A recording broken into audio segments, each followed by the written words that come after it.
राधे राधे दोस्तों, आइए हमारे चैनल अलौकिक श्रद्धा में आपका स्वागत है। आज हम इस वीडियो में वैशाख माह महत्तम कथा अध्याय 12 सुनेंगे। तो आइए शुरू करते हैं। ब्राह्मण भगवान विष्णु का नाम सुनने मात्र से ये पिशाच संतुष्ट हो गए।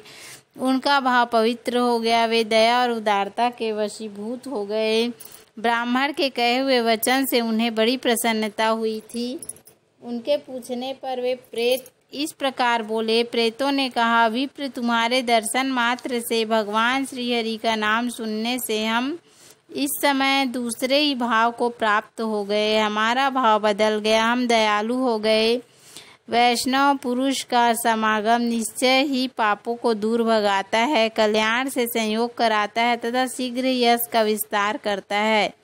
अब हम लोगों का परिचय सुनो। यह पहला कृतघ्न नाम का प्रेत है, इस दूसरे का नाम विदैवत है तथा तीसरा मैं हूँ, मेरा नाम वैशाख है। मैं तीनों में अधिक पापी हूँ। इस प्रथम पापी ने सदा ही कृतज्ञता की है और अतः इसके कर्म के कारण ही इसका कृतघ्न नाम पड़ा है। ब्राह्मण यह पूर्व जन्म में सुदास नामक द्रोही मनुष्य था, सदा कृतज्ञता किया करता था। उसी पाप से यह इस अवस्था को पहुंचा है। अत्यंत पापी, धूर्त तथा गुरु और स्वामी का अहित करने वाले मनुष्य के लिए भी पापों से छूटने का उपाय है, परंतु कृतघ्न के लिए कोई प्रायश्चित नहीं है। इस दूसरे पापी ने देवताओं का पूजन किए बिना ही सदा अन्न भोजन किया है। इसने गुरु और ब्राह्मणों को कभी दान नहीं दिया, इसलिए इसका नाम विदैवत हुआ है। यह पूर्व जन्म में हरिवीर नाम से विख्यात राजा था। 10,000 गांवों पर इसका अधिकार था। यह रोष, अहंकार तथा नास्तिकता के कारण गुरुजनों की आज्ञा का उल्लंघन करने में तत्पर रहता था। प्रतिदिन 5 महायज्ञों का अनुष्ठान किए बिना ही खाता और ब्राह्मणों की निंदा किया करता था। उसी पाप कर्म के कारण यह बड़े बड़े नरकों का कष्ट भोगकर इस समय विदैवत नामक प्रेत हुआ है। अवैशाख नामक तीसरा प्रेत मैं हूँ। मैं पूर्व जन्म में ब्राह्मण था। मध्य देश में मेरा जन्म हुआ था। मेरा नाम भी गौतम था और गोत्र भी। मैं वासपुरना गांव में निवास करता था। मैंने वैशाख मास में भगवान माधव की प्रसन्नता के उद्देश्य से कभी स्नान नहीं किया, दान और हवन भी नहीं किया। विशेषतः वैशाख मास से संबंध रखने वाला कोई कर्म नहीं किया। वैशाख में भगवान मधुसूदन का पूजन नहीं किया तथा विद्वान पुरुषों को दान आदि से संतुष्ट नहीं किया। वैशाख मास की एक भी पूर्णिमा को जो पूर्ण फल प्रदान करने वाली है, मैंने स्नान, दान, शुभ कर्म, पूजा तथा पुण्य के द्वारा उसके व्रत का पालन नहीं किया। इससे मेरा सारा वैदिक कर्म निष्फल हो गया। मैं अवैशाख नामक प्रेत होकर सब ओर विचरता हूँ।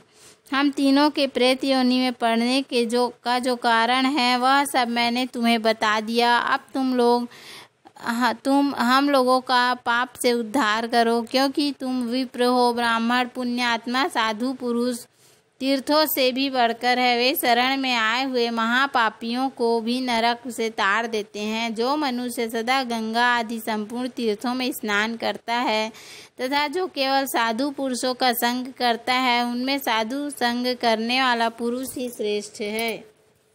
अतः तुम मेरा उद्धार करो। अथवा मेरा एक पुत्र है जो धन शर्मा नाम से विख्यात है। स्वामिन, तुम उसी के पास जाकर ये सब बातें समझाओ। हमारे लिए इतना परिश्रम करो जो दूसरों का कार्य उपस्थित होने पर उसके लिए उद्योग करता है, उसे उसका पूरा फल मिलता है। वह यज्ञ, दान और शुभ कर्मों से भी अधिक फल का भागी होता है। यमराज कहते हैं, ब्राह्मण, उस प्रेत का वचन सुनकर धन शर्मा को बड़ा दुख हुआ। उसने यह जान लिया कि ये मेरे पिता हैं जो नरक में पड़े हुए हैं। स्वामीन, मैं ही गौतम का आपका पुत्र धन शर्मा हूँ। जो पुत्र आलस्य छोड़कर अपने पिता का उद्धार नहीं करता, वह अपने को पवित्र नहीं कर पाता। जो इस लोक परलोक में सुख संतान विस्तार कर सके, वही संतान या तनय माना गया है। इस श्लोक में धर्म की दृष्टि से पुरुष के दो ही गुरु हैं, पिता और माता। इनसे भी पिता ही श्रेष्ठ है, क्योंकि सर्वत्र बीज की ही प्रधानता देखी जाती है। पिताजी, क्या करूं, कहाँ जाऊं, कैसे आपकी गति होगी? मैं धर्म का तत्व नहीं जानता, केवल आपकी आज्ञा का पालन करूंगा। बोलो श्री हरि विष्णु भगवान की जय। अगली कथा हम कल सुनेंगे। उम्मीद है आपको हमारा वीडियो पसंद आया होगा। यदि हमारा वीडियो पसंद आया तो वीडियो को लाइक, शेयर और सब्सक्राइब करना ना